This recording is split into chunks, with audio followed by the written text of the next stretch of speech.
Welcome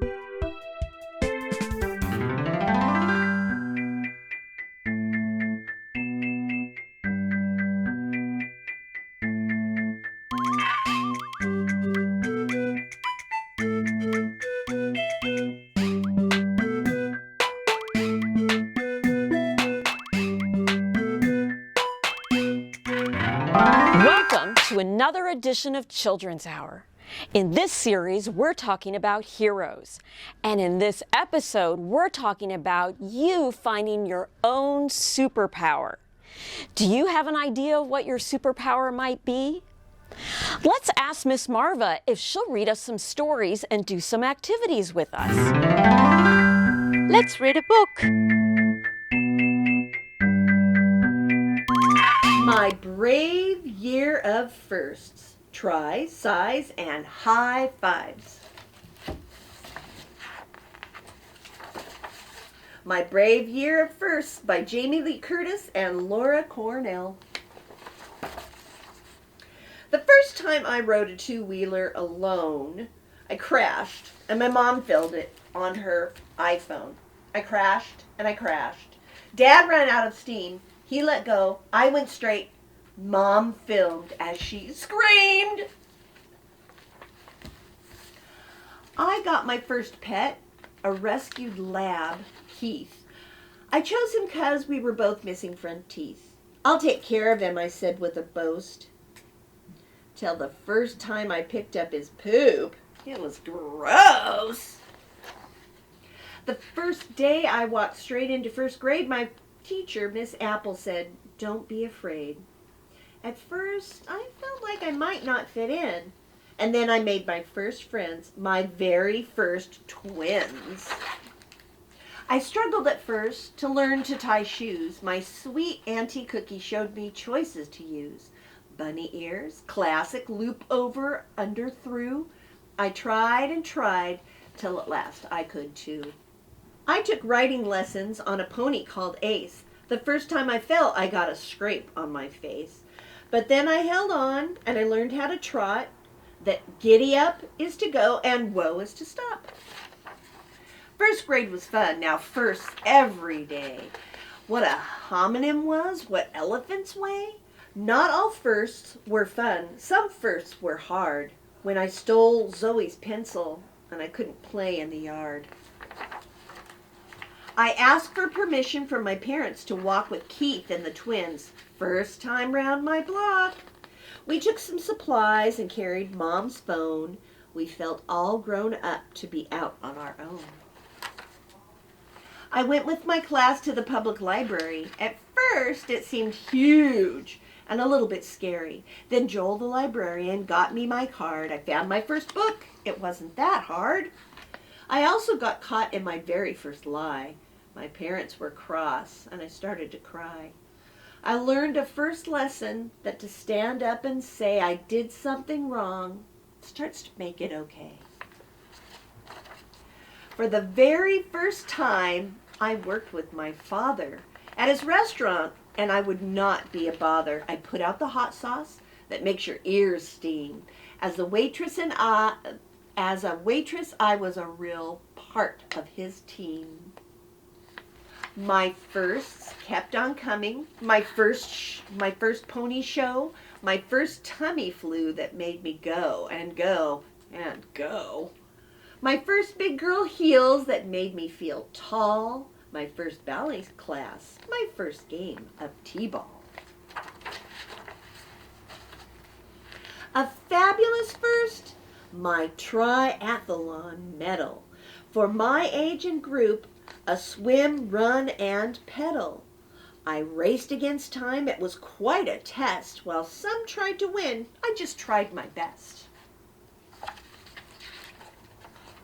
I found a small beetle who was missing a leg. I got him a box and I named him Greg.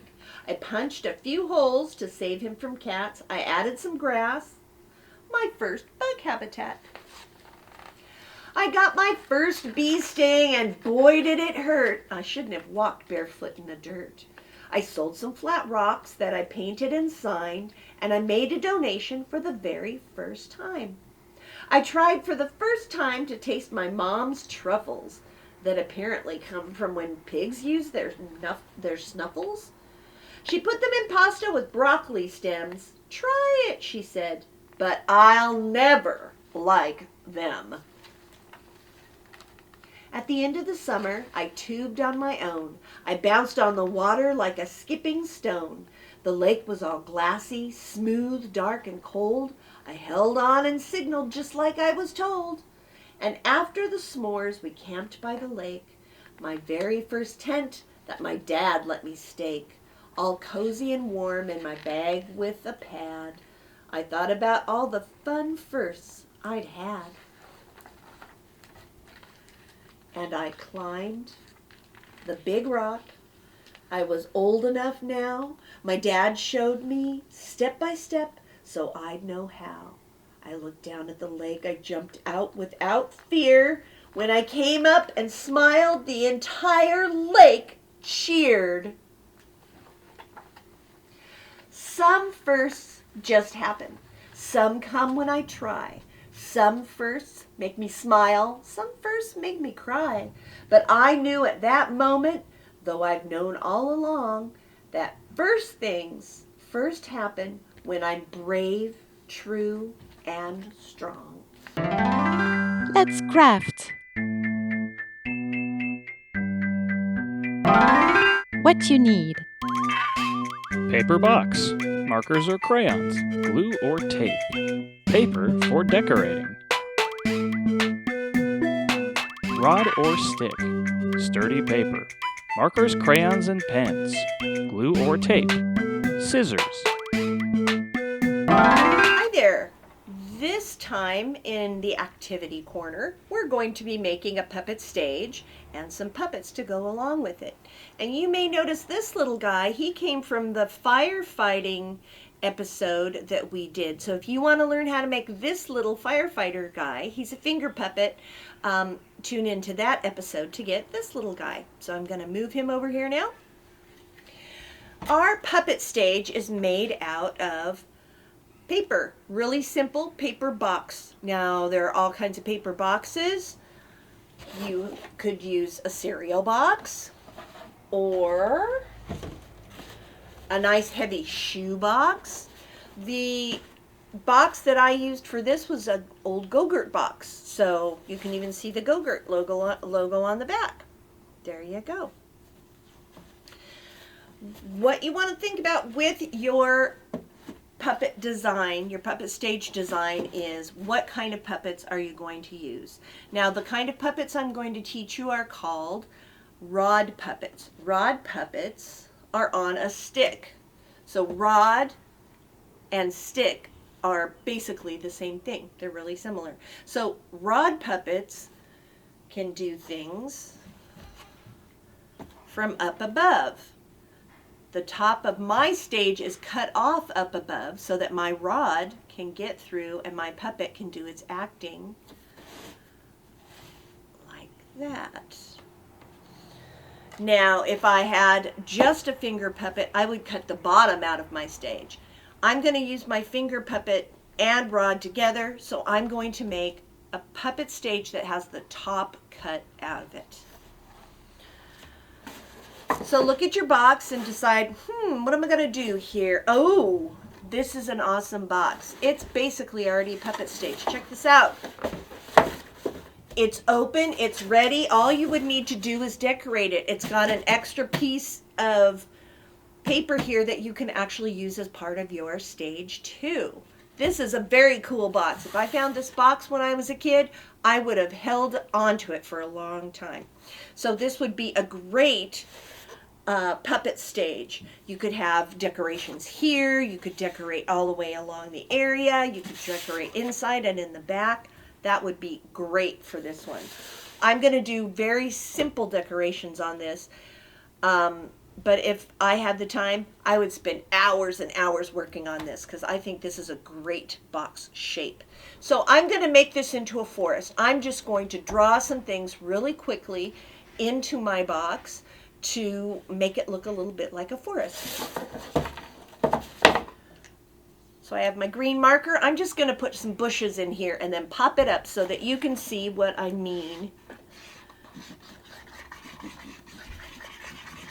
Right like this.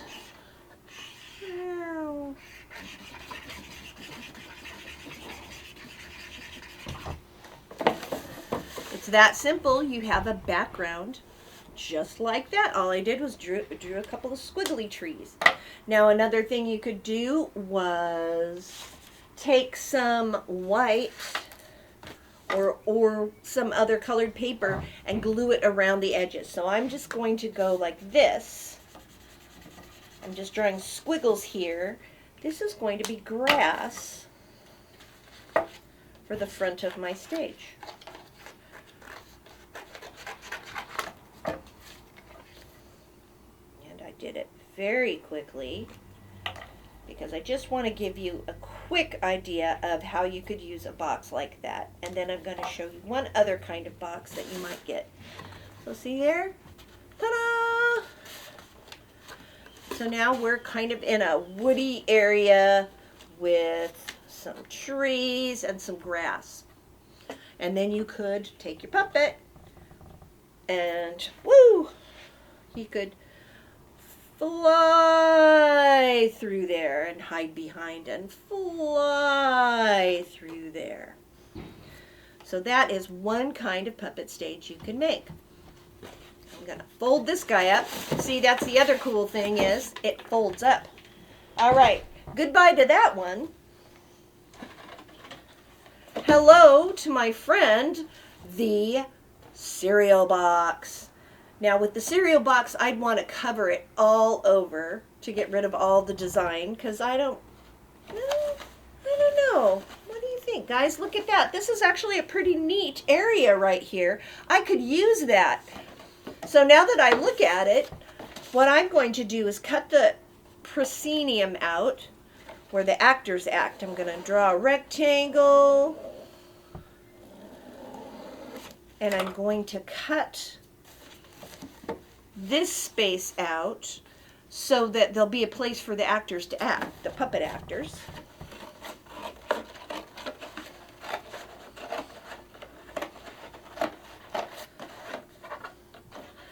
Sometimes you get lucky and the thing that you find to do your art with actually suggests a really cool idea. And because I like the design of this box so much, I'm actually going to follow the hill shape instead of the bottom cut that I originally drew because it becomes part of the design and looks really neat. All right, so I cut out the proscenium area.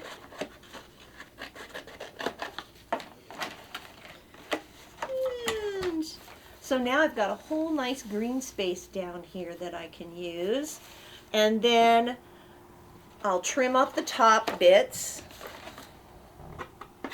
So all these little flaps, I'm going to cut off right at the fold. Because I don't need them. They'll get in the way of my puppet actors. I don't want them. I'm just following the folds and giving them a good cut. There. Cut off this guy and this guy. All right. So now I almost have a puppet stage there without doing any more work. But I think I want to do a little designing back here. To make my life easier, instead of drawing on the box, I'm going to draw on a piece of paper and then I'm going to tape it or glue it down inside there. So I'm going to do that and I'll be right back. Thanks for going away and coming back. Here I am again. Instead of drawing, I had some really great green paper and so I thought I'm just going to make my background really boring or straight. I just like the way the green looked. So I put the green behind. I just glued it to the back of the box. So now I've got the nice detail in the front. I've got a nice simple green background. Again, you're going to make what you want and you're going to think about where are your puppets at? Are they in the city with the bright lights or are they in the country, in the mountains? Are they underwater? There's lots of places they can be. You decide that part. I'm just showing you the really easy things to get you started. So that's my kind of in the country box, all done, ready to go. Again, the rod puppet can go down inside, move around. That's how that one would work. This city puppet stage was made all with triangles, rectangles, and squares. So if you want to make big, tall buildings, do long, tall rectangles. If you want to do little houses, you could do squares with little triangle tops, like the guys in front. I glued things in the front, and I glued things in all the way in the back. So there's a lot of things going on here. You can make yours simple or very fancy like mine. Doesn't matter as long as it works for you, because you're the artist, you're the designer, and this is your project. Just make sure that you're doing it safely and that your adults are okay with what you're doing. I hope you enjoy this. We're going to go on to puppet making now. I'll show you a simple way to make a rod puppet. So for the rod puppet, remember, rod means stick. You'll need a stick. You could use a popsicle stick. These are bamboo skewers. People use these in the kitchen, so you may have some at your house. We use them. They've got a little pokey end at one end. That's usually the end that I tape over when I'm holding my puppet. When I glue my puppet together, I tape over that pokey end so I don't poke myself, because they're pretty pokey. They can hurt. So all I do is draw my character, and I have a rabbit and I have a kitty. I drew them, and then I decided, what am I going to tell my story about? And I went, oh, I know. The rabbit and the kitty are going to see a fire, and they're going to call the firefighter puppet that we made. So these are super simple. You guys will figure out what character you want to do. I'm not going to draw another one out for you. I'll just say, find your cereal box back, like always. Cereal box, file folders. I love them, I love them, I love them. Draw your character on there, cut it out, and then put it on a stick. So I'm half the way there right now. I drew my character. I just need to cut them out and put them on a stick. So I'll show you a quick way. This is a really quick way. Now I'm just going really easily around him instead of cutting really close like I did with my bunny and my cat. And that's okay too. You can do the same thing. That way you don't cut your design. So there's my drawing. Here's the pokey end. I'm going to cover that. And I'm going to put the stick down and tape over the top of it.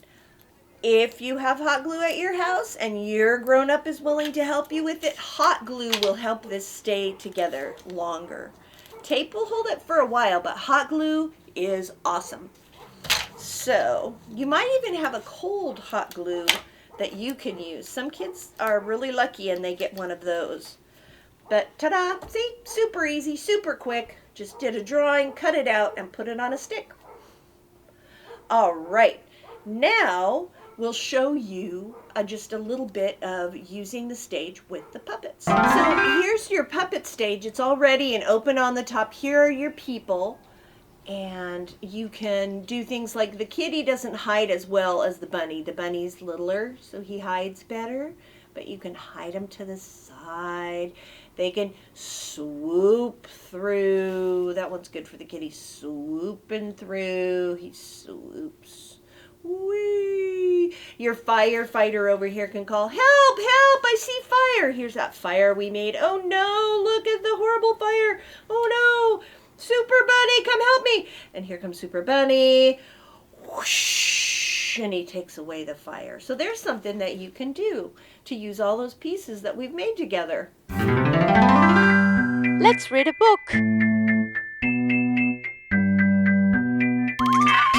Superfab saves the day.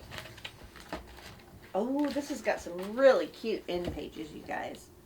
I'm all into those end pages. Here we go. Superfab saves the day. Superfab was really super. He lived in a super rabbit hole with a super living room where he read super books. He even had a super kitchen where he made his super spicy pumpkin carrot soup. But best of all, Superfab's super rabbit hole had a super walk-in closet. What should I wear today? Nope, too old. That's totally out of style. No way, I can't go looking like this. They'll call me Super Carrot for sure. Being the best dressed superhero sure took a lot of time. So long that by the time Superfab finally arrived at the scene of a crime, another superhero with a super costume would have already gotten the job done. Everyone got tired of Superfab always being late. They called him less and less, and then they stopped calling him at all. Superfab became super sad. Then one day the red phone rang again. Must be a wrong number, Superfab thought to himself. But the voice shouted over the phone, "Help! Superfab! A monster is attacking the city and he won't leave until it's completely destroyed!" Finally, thought Superfab. Justice and good taste are going to save the day! Superfab wanted to be super efficient, so he only changed his costume 3 times before heading out. He made it downtown in less than an hour. "A new record!" he cried. It didn't take Superfab long to figure out why he'd been called. It seemed that he was the only superhero left who could still put up a fight. With his heart in his throat, Superfab courageously marched up to the huge creature whose back was turned to him. Hey, you big lump!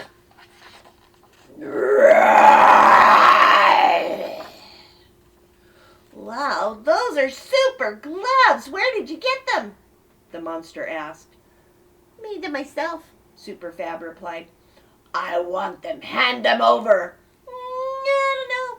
I stayed up a few nights in a row to make these gloves. It took forever to design the pattern, choose the fabric, stitch them together. Please, I'm begging you. I just have to have those gloves. Well, okay, on one condition. What's that? You must leave our planet right away. Well, that's impossible. I'm the destroyer. I can't leave until everything's destroyed. Oh, well, I guess you're out of luck. Superfab took off one of his gloves and pretended to chew on one of the fingers.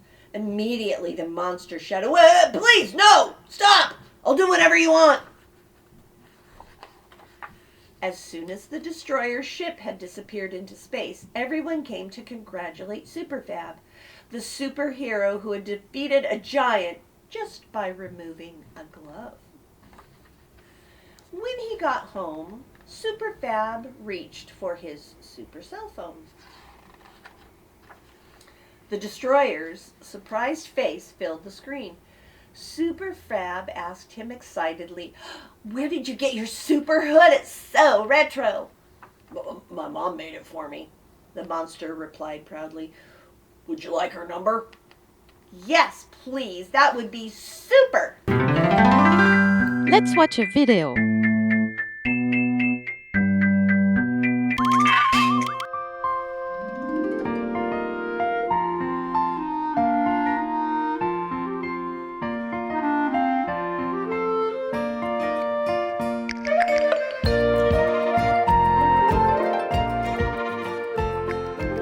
Grace was a girl who loved stories.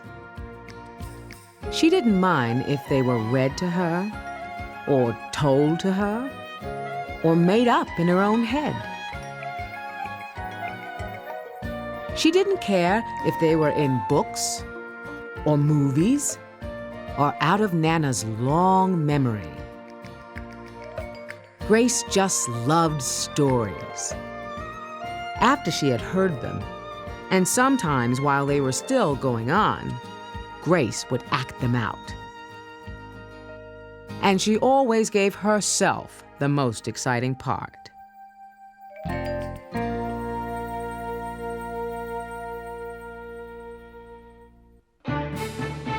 Grace went into battle as Joan of Arc.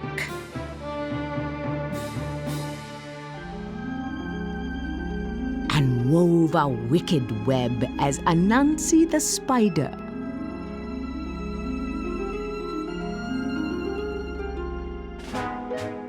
She hid inside the wooden horse at the gates of Troy.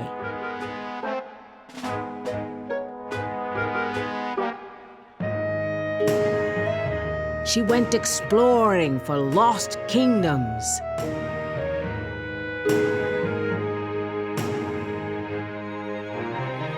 She sailed the 7 seas with a peg leg and a parrot.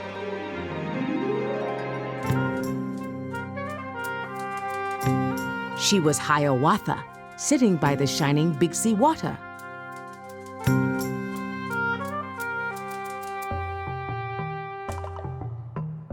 And Mowgli in the backyard jungle.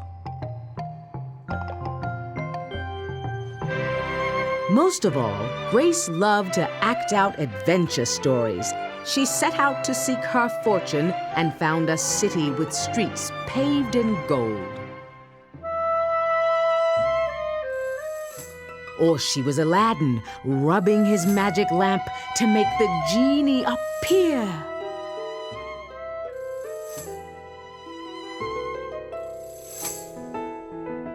When there was no one else around, Grace played all the parts herself.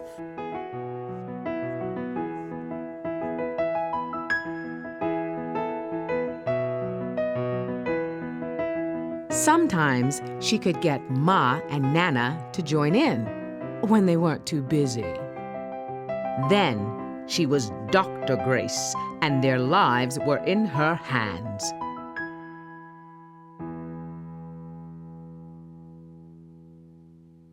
One day, Grace's teacher said they would do the play Peter Pan. Grace knew who she wanted to be. When she raised her hand, Raj said, "You can't be Peter. That's a boy's name." But Grace kept her hand up. "You can't be Peter Pan," whispered Natalie. "He isn't black." But Grace kept her hand up. "All right," said the teacher. "Lots of you want to be Peter Pan, so we'll have auditions next week to choose parts." She gave them words to learn.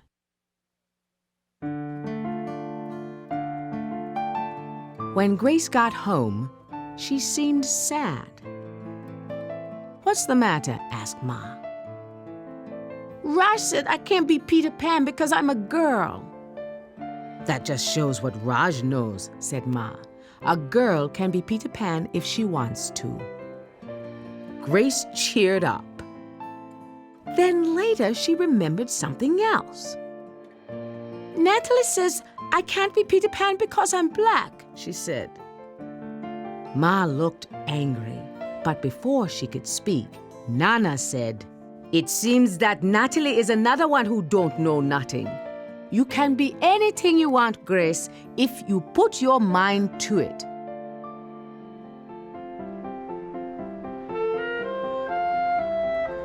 On Saturday, Nana told Grace they were going out. In the afternoon, they caught a bus and train into town.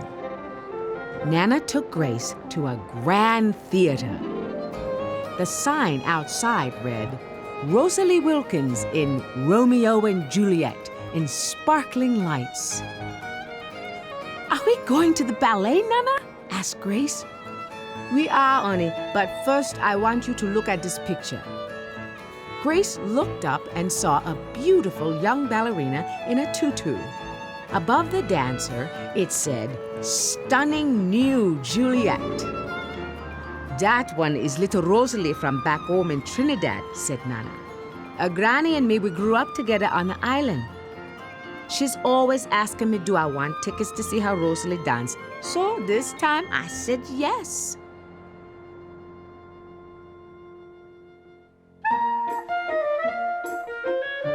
After the ballet, Grace played the part of Juliet, dancing around her room in her imaginary tutu.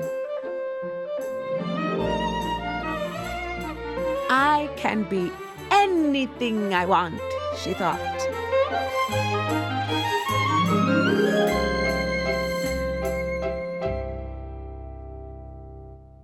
On Monday, the class met for auditions to choose who was best for each part. When it was time to vote, the class chose Raj to be Captain Hook and Natalie to be Wendy. When it was Grace's turn to be Peter, she knew exactly what to do and all the words to say. She took a deep breath and imagined herself flying. There was no doubt who would be Peter Pan. Everyone voted for Grace. "You were fantastic," whispered Natalie.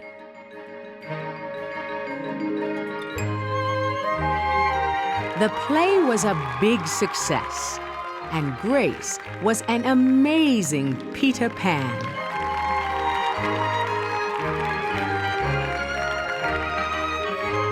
After it was all over, she said, "I feel as if I could fly all the way home." "You probably could," said Ma. "Yes," said Nana. "If Grace put her mind to it, she can do anything she wants." Thank you for joining us for another episode of Children's Hour.